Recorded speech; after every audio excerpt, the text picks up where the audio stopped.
अस्सलाम वालेकुम वरहमतुल्लाहि वबरकातुहू। अल्लाह ताला आप सबको खैरियत से रखे, खुशियों में रखे, सलामत रखे, कभी किसी का मोहताज न करे। आज सबक भी है और कुछ पाकिस्तान के ऊपर छोटी सी बात है। ठीक है, पहले मेरा आज का सब्जेक्ट है दिल को जलाना हमने छोड़ दिया, यानी दिल को जलाना मैंने छोड़ दिया। ये 22 का मेरा अहद है। क्या अहद है अभी मैं आपको बताता हूँ, मेरा क्या इरादा मैंने किया है। शायद आप लोग को इसमें से कोई टिप मिल जाए कि मैंने इरादा क्या किया है। क्योंकि नया साल आता है, इसका मतलब ये होता है कि पास्ट ईयर का आप पूरा गौर करते हो कि पिछले साल में मैंने क्या गलती की। हम पूरा बिजनेस का भी हिसाब किताब करते हैं, क्या कमाया, क्या घुमाया, कहाँ पे गलती की, क्यों नुकसान किया, क्यों फ़ायदा किया, वो सब चीज़ को हम जमा करते हैं। इसी तरह सबको हम लोग को होना चाहिए कि अपने किरदार के बारे में भी माइनस प्लस को याद करना चाहिए कि मेरा माइनस क्या था, मेरा प्लस क्या था। कौन सा अच्छा काम था जो अल्लाह को पसंद आया होगा, कौन सा ऐसा काम था जो अल्लाह को नापसंद होगा, कौन सा ऐसा काम था जिससे लोगों का दिल दुखा होगा। तो ये सारी चीज़ों को हमको ऊपर नीचे करके देखना चाहिए। जैसे हम बिजनेस को देखते हैं, कितना नफ़ा हुआ, कितना फ़ायदा हुआ, कितना नुकसान हुआ, इसी तरह अपने किरदार को भी देखना ज़रूरी है, एहतसाब करना ज़रूरी है। तो हर नए साल में अपना एहतसाब करो। मैं तो बोलता हूँ रोज़ रात को करो, पूरे दिन का, लेकिन नया साल आता है तो उसके मुताबिक तो ज़्यादा करो। तो मेरी सोच के मुताबिक दिल को जलाना छोड़ दिया। क्यों? पहले क्या था ऐसा? हाँ, ऐसा था क्या था कि मिसाल के तौर पे जिसके ऊपर मैं ज़्यादा भरोसा करता था या ज़्यादा उसको वैल्यू दे दी और उसको इज्जत दे दी, चाहे वो मेरे पास एम्प्लॉय हो, रिश्तेदार हो, मेरा दोस्त हो, मेरे ख़ानदान वाला हो, और मैंने इसके लिए बहुत कुछ अच्छा किया। मैं तो अपनी नीयत को जानता हूँ और वो भी तकरीबन जानते हैं जिनके साथ मैंने किया। तो जब वो आपको एक बार तकलीफ देते हैं तो as a human being, as a इंसानियत, हम इसको थोड़ी देर के लिए माफ़ करके समझाने की कोशिश करते हैं। जो हमारे साथ, समझ लो मेरे पास एक एम्प्लॉय है, बहुत इंपॉर्टेंट है, मैं एम्प्लॉय से मिसाल देता हूँ, ठीक है, ये सबके लिए है। फिर इसने मतलब वो गलती की तो हमने सोचा कि हम समझाएंगे तो ये ठीक हो जाएगा, आइंदा नहीं करेगा। हालांकि उसकी गलती से आपको नुकसान हुआ है। दूसरी बार करता है तो आप थोड़ा गुस्सा भी करते हैं, फिर भी समझाते हैं। आप बोलते हैं यार मैं निकालूंगा तो उसकी बीवी बच्चों का क्या होगा, ये तो तकलीफ में आ जाएगा। तो आपने फिर भी इसको समझा के, इंसानियत की बातें करके, मैं तो ऐसा ही हूँ, इंसानियत की बातें करता हूँ, शायद इसका एहसास पैदा हो जाए और ये अच्छा इंसान बन जाए। लेकिन वो अंदर ही अंदर में आपको बेवकूफ़ समझ रहा है, आपको पता नहीं होता है, मगर वो सुनता आपकी बात इस तरीके से है जैसे आपकी बात को अहमियत दे रहा है। वो इसका अंदाज होता है, वो इसकी क्वालिटी होती है। इससे धोखेबाज लोग दुनिया में बहुत हैं दोस्तों। वो आपकी बात को बहुत गौर से सुनेंगे, अच्छी बात को, इंसानियत की बात को, लेकिन अंदर ही अंदर में बोलेगा कितना बेवकूफ़ आदमी है। ठीक है ना, मैं सच कहता हूँ आपको क्योंकि मेरे साथ हो चुका है। फिर इसके बाद तीसरी बार करेगा तो आप ज़्यादा गुस्सा करोगे, वापिस बोलोगे नहीं यार मैं निकाल दूंगा इसकी भी। आपको नुकसान हो रहा है, हर मामले में आपको नुकसान दे रहा है वो। और जब ये मैंने सब कुछ किया 4 बार या 5 बार, उसी इंसान ने मेरे पिठ में छुरा मारा। तो मुझे एक सबक मिला 21 का कि ये फिर जाते जाते क्या बोलता है, आप बहुत सीधे आदमी हो। क्या बोलता है? आप बहुत सीधे आदमी हो, मतलब आप समझते हो सीधे का मतलब आप बहुत बेवकूफ़ आदमी हो। और अल्फाज नहीं बोलता मैं, आप बहुत बेवकूफ़ आदमी हो। तो वो आपको ये भी मुंह पे आपके बोल के चला गया कि तुम बेवकूफ़ आदमी हो। सीधे आदमी का मतलब तुम बेवकूफ़ हो। अब मोबाइली ज़बान में बोलो तो चूतिए हो, ठीक है ना। तो ये आदमी ने आपको ये रकम दे के चला गया और पिठ पे छुरा मारा और आपको नुकसान पहुंचाने के लिए आगे चला गया, क्योंकि आपने जो इसके ऊपर गुस्सा किया था वो बुग़्ज़ में, दिल में रख लिया। और इसने जो गलतियां की थी और आपने माफ़ किया और इंसानियत की बातें की, वो हवा में चली गई क्योंकि आप बेवकूफ़ आदमी हो। तो मैंने अहद किया इस तरीके से दिल जलाने से फ़ायदा है नहीं है। अब क्या है कि जब भी कोई गलती करे, एक बार 2 बार आराम से समझाना है, गुस्सा नहीं करना है, तीसरी बार सलाम कर देना है, भाई जाओ अपना काम करो। कोई हमारा रिश्तेदार तो है नहीं, या कोई भी हो हमारा कोई इससे कोई मतलब कॉन्ट्रैक्ट तो ऐसा नहीं है कि हम इसको छोड़ ही नहीं सकता। तो ऐसे लोगों को फिर, और मैं तो समझता हूँ कि अगर वो ऐसा मामला हो कि आपको नुकसान दे रहा है, स्ट्रॉन्ग कदम उठाना है, तो पूरी दुनिया को बता दो, जहाँ जहाँ आपके सप्लायर हैं, जो आपके कस्टमर है, सबको बता दो ये आदमी कितना ख़राब है और किस तरीके से आपको नुकसान दिया, इसलिए आप उसको निकाल रहे हो। तो इसकी तो पूरी ऐसी की तैसी हो जाएगी, आगे इसको जॉब भी नहीं मिलेगा। लेकिन मैं इतनी हद तक नहीं जाऊंगा कभी भी, लेकिन अभी समझाना बंद करूंगा, ज़्यादा समझाना और इंसानियत की बात करना और गुस्सा करना बंद करूंगा। इससे क्या होगा कि ऐसे लोगों को नाजायज फ़ायदा नहीं मिलेगा। हाँ, जो कमज़ोर है, गरीब है, छोटे स्टाफ हैं, गरीब हैं, मजदूर हैं, छोटे छोटे सेल्समैन हैं, उनको 100 दफ़ा माफ़ करूंगा। लेकिन पढ़े लिखे और कॉरपोरेट कंपनियों में काम करने वाले ब्यूरोक्रेट टाइप के लोग जो मेरे पास आजकल कुछ काम करते हैं, वो खास करके इंडिया से हैं, तो वो लोग आपके मुंह पे ऐसे बनेंगे जैसे बहुत, यानी कि आपकी बात को ध्यान से सुनते हैं और बड़ी आपकी इंसानियत की बातों से इम्प्रेस हो रहे हैं, लेकिन वो आपको बेवकूफ़ समझते हैं। तो ये मेरा तजर्बा हो गया, और ये तजर्बे की बुनियाद में मैं कहता हूँ, गरीबों को भी माफ़ करो, कमज़ोरों को भी माफ़ करो, लेकिन ऐसे लोगों को कभी भी माफ़ नहीं करना। मैं तो बोलता हूँ पहली गलती में ही उसको आउट करो, उसको तो पहली दूसरी गलती में यकीनन आउट करो। अब तो पूरी दुनिया को नहीं बताओ कि इसने क्या ख़राब काम किया, बस बोलो भाई तेरा मेरा रास्ता अलग है, खलास, सलाम अलैकुम। तो ये दिल को जलाना हमने छोड़ दिया, अब दिल को जलाना नहीं है। हमको ज़्यादा क्या कहते हैं, हमदर्द का दवाखाना नहीं खोलना है, हमदर्दी का दवाखाना नहीं खोलना है। ऐसे लोगों के लिए, खास करके कॉरपोरेट में काम करने वाले बड़े बड़े ऐसे होते हैं ना, ये कोई गरीब नहीं होते हैं, इनके पास पैसे होते हैं, इनकी अपनी प्रॉपर्टी होती है, तो ये लोग गरीब नहीं होते हैं, तो उनसे हमदर्दी करने की कोई ज़रूरत ही नहीं है। ऐसे लोगों को फौरन रास्ता दिखा दो, ठीक है, वरना ये आपकी पीठ पे छुरा ज़्यादा मारेंगे। और दूसरी बात, अब हम बात करते हैं कंट्री के ऊपर। हमारी कंट्री के अंदर में मीडिया क्या है? हमारी कंट्री का मीडिया 90% बिकाऊ है, जो खरीद रहे उसका हो जाता है, इसलिए मीडिया के ऊपर भरोसा टोटल ख़त्म हो गया। हमारी अदालतें क्या है? हमारी अदालतें वो हैं जो गरीब के लिए जालिम है और ताकतवर के लिए गुलाम है। गरीब के लिए जालिम है, ताकतवर के लिए गुलाम है। वो छुट्टी के दिन भी अदालत को ओपन करते हैं उनको छोड़ने के लिए, बड़े बड़े लोगों को। इसका मतलब गरीबों के लिए कोई पूछने वाला ही नहीं है। ये जब तक जुल्म होता रहेगा, हमारी कंट्री पीछे रहेगी, ये गरीबों की बदवा लगती रहेगी, और ये बड़े ताकतवर लोग जजों को खरीदते रहेंगे और हमारे जज बिकते रहेंगे। ये जस्टिस सिस्टम हमारा, मैं बोलता हूँ दुनिया में सबसे खराब तरीन सिस्टम है। और हमारा मीडिया का सिस्टम भी, जब से जो क्या कहते हैं चैनल खुले हैं ना, सैटेलाइट के चैनल बड़े बड़े, तब से ये बिल्कुल वो एक प्रोफेशनल किस्म का बन गया है। इनको जो भी पैसा देगा, कितना भी खराब होगा, कितना भी खराब पॉलिटिशियन होगा, कितना भी बड़ा चोर होगा, उसकी खबर को दबा लेंगे, और जो पैसा नहीं देता है उसके खिलाफ ज्यादा भड़क के बोलेंगे, उसके पीछे लग जाएंगे। मिसाल देता हूं, गजस्ता हुकूमत में, इससे पहले वाली हुकूमत में 43 अरब रुपया दिया गया मीडिया वालों को। ये तो रिकॉर्ड में है ना, ये प्रूफ के साथ है।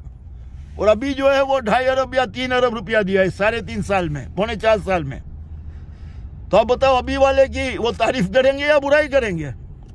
फिर वो लोग तोहफे भी लाते हैं, तवाइफ भी तोहफे भी देते हैं, हाँ, अदरबाईजान से टोकरियां भी लाते हैं। तो वो तो मीडिया को भी खरीदते हैं, वो तो जजों को भी खरीदते हैं। मैंने जो बोला था ये प्रूफ होता जा रहा है ना। अब ये बोलते हैं कि जो रियासती इदारे मुदाखलत नहीं करें। आप बोलो अगर रियासती इदारे मुदाखलत नहीं करेंगे तो ये जज और ये मीडिया क्या ये दो पार्टी के अलावा तीसरी पार्टी को काम करने देंगे? उसको तो काम ही नहीं करने देंगे। फिर तो क्या होगा? अंधे नगरी चौपट राजा, जिसकी ताकत वो बादशाह, जिसकी ताकत वो बादशाह। क्या पाकिस्तान आइन के मुताबिक चलेगा? नहीं। जो अदालत फैसला करेगा वो आइन होगा, क्योंकि अदालत ताकतवर के हक में फैसला करेगा। और ताकतवर कौन होता है? जो पैसा देता है, जो पावर होता है पैसे का, फिर हुकूमत का पावर। मगर कम से कम अभी की हुकूमत जो है ना, वो मीडिया को खरीदती नहीं है।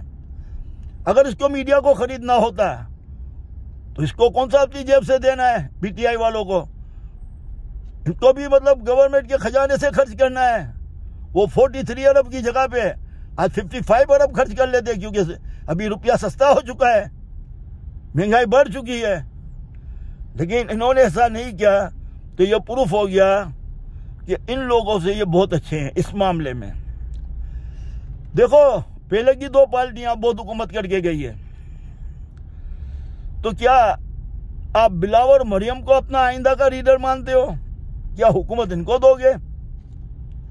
आपको लगता है कि हम इनके पीछे चलेंगे? अभी हम इतनी गरीबी कौम है कि ऐसे लोगों के पीछे चलेंगे? आपने देखा नहीं कि शादियों में इन लोगों ने कैसा मतलब काम किया है? क्या ये गरीबों के लीडर है? क्या ये गरीबों से मोहब्बत करने वाले लोग हैं? क्या गरीबी की मोहब्बत नजर आती है इनके अंदर में? ये शादी में जो अरबों रुपया आपने खर्च किया वो गरीबों में जाके बांट देते हैं ना। आपको तो मालूम है कि गरीबी बहुत है। आप तो स्टेज पे भी आते हैं तो गरीबों को अपने बराबर में बिठा के आंसू बहाते हैं मगरमच्छ के। तो आपको उस टाइम पे क्या एहसास नहीं होता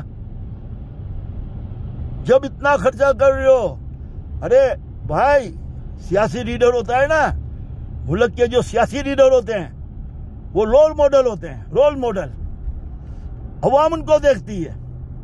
आप जब इतने खर्चे करोगे, अय्याशी करोगे अपनी शादियों के ऊपर, तो फिर आम पब्लिक क्या सोचेगी? आप ये रेस नहीं लगेगी?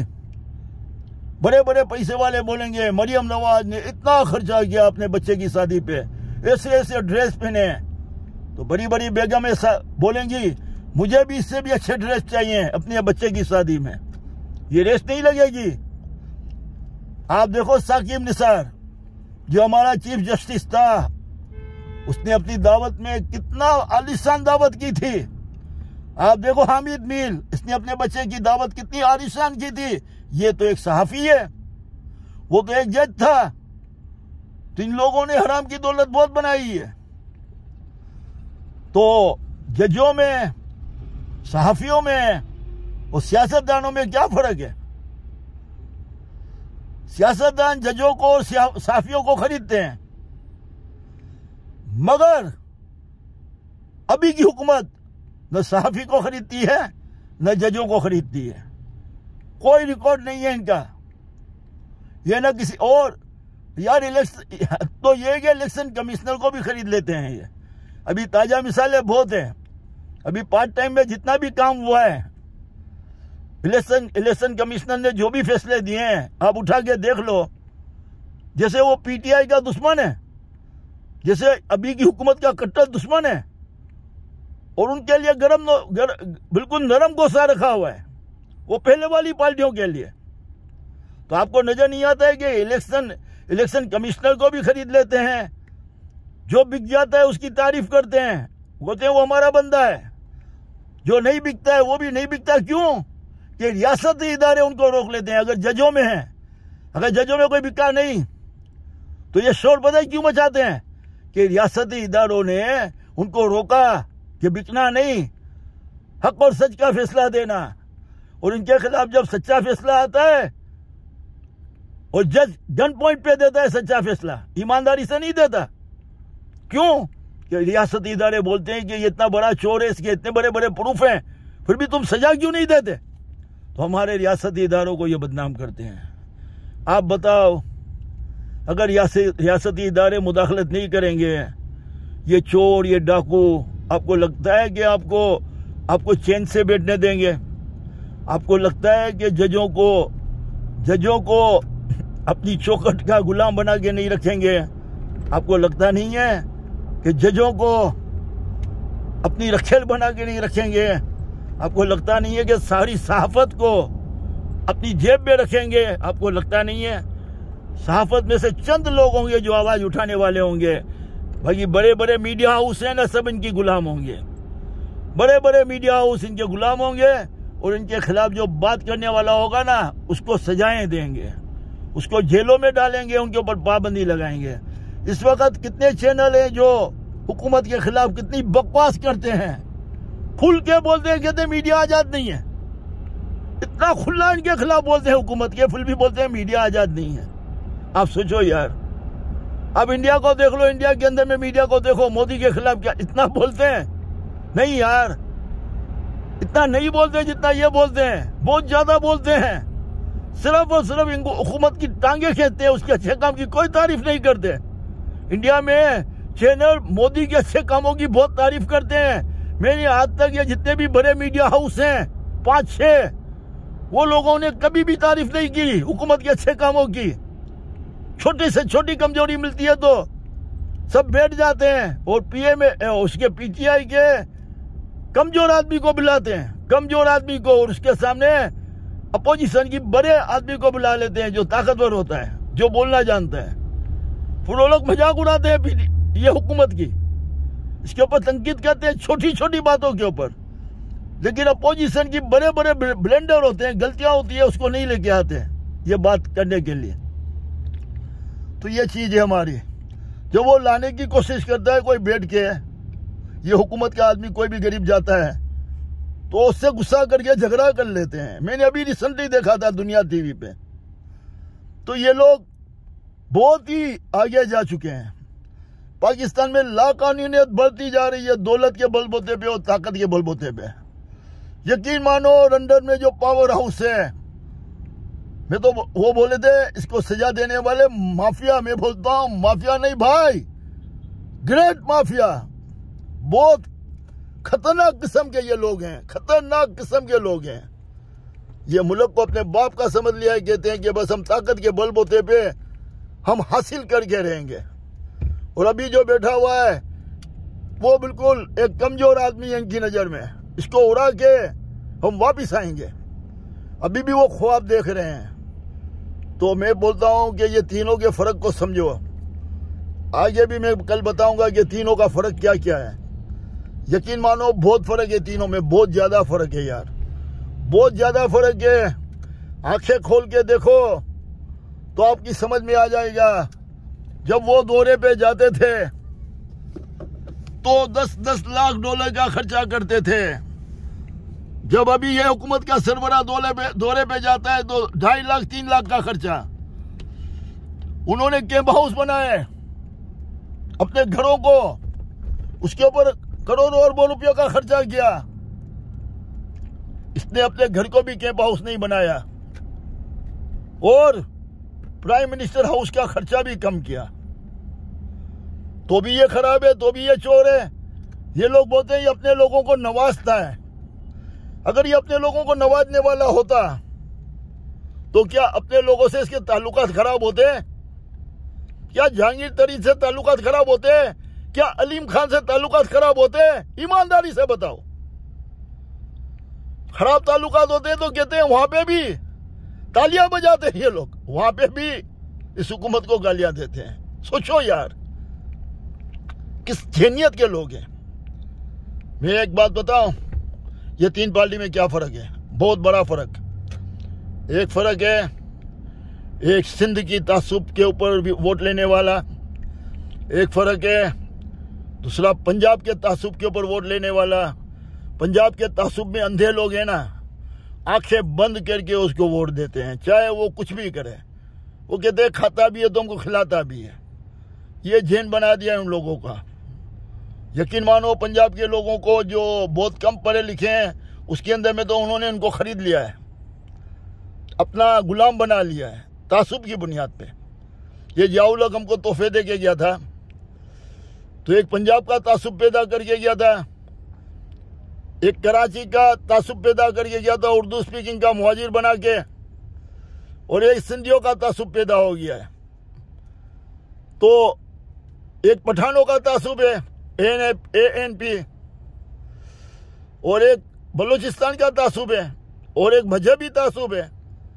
ये जितनी भी पार्टियां हैं वो तासुब के ऊपर है। अभी की हुकूमत है वो तासुब के ऊपर नहीं है। ये बंदा जो है मियांवाली का है, बहुत छोटा इलाका है, ये तासुब के ऊपर नहीं है। हमारे कराची के मेहमान, गुजराती, बोरी, दिल्ली सौदागरान, जितने भी ताजर लोग हैं, बिजनेसमैन हैं, वो सब इसकी हिमायत करते हैं, क्योंकि वो समझदार और सुलझे हुए लोग हैं। तो ये तासुब के ऊपर नहीं है, ये भी फर्क को समझो। बाकी की पार्टियां तासुब के ऊपर है, इलाकाई पार्टी है, इनको सिर्फ तासुब पे वोट मिलता है। इनकी सारी बेईमानी छुप जाती है, वो तासुब का चश्मा उनको लगा हुआ है, वो अंधे बने हुए हैं। कहते हैं ना, इतना खराब है तो फिर वोट क्यों मिलता है? अरे आप सब जानते हो, आप सब जानते हो, वो सिर्फ और सिर्फ तासुब की बुनियाद पे मिलता है। वो कभी भी मर के भी दूसरे को वोट नहीं देंगे। जो तासुब के बुनियाद पे वोट देने वाले, उनकी तादाद भी बहुत है। तो हमारे मुल्क में ये हो रहा है, ये सच है। तो यहाँ पे कहाँ पे इंसाफ से वोटिंग होगी? यहाँ पे कैसे इंसाफ होगा यार? इस तरीके से जो मुल्क का हाल किया गया है इतने सालों में, आप इसको क्या बोलते हो यार? तो खुदा रहा ये समझो, ये भी फर्क है।